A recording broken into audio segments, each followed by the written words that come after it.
بسم اللہ الرحمن الرحیم۔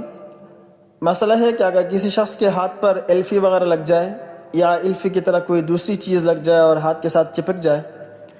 اور اس کے ہوتے ہوئے پانی اس کے نیچے کھال تک نہ پہنچے تو ایسی صورت میں کیا حکم ہے؟ کیا اس کے ہوتے ہوئے وضو درست ہوگا یا نہیں؟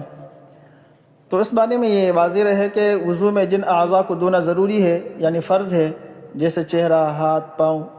تو ان اعضاء کو مکمل دھونا ضروری ہے، اس طور پر کہ معمولی سی جگہ یعنی ایک بال کے برابر بھی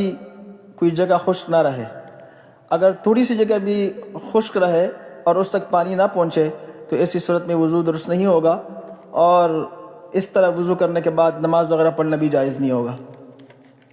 لہٰذا اگر ہاتھ پر ایلفی لگ جائے یا کوئی دوسری چیز لگ جائے اور لگ کر ہاتھ کے ساتھ چپک جائے اور اس کے نیچے پانی نہ پہنچے تو ایسی صورت میں وضو سے پہلے اس چیز کو ہٹانا ضروری ہوگا، اور اس چیز کو ہٹانے کے لیے کوئی دوسری چیز جیسے پیٹرول وغیرہ کو بھی استعمال کیا جا سکتا ہے۔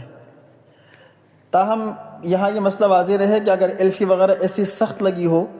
کہ پوری کوشش کے باوجود بھی مکمل طور پر نہ ہٹ سکے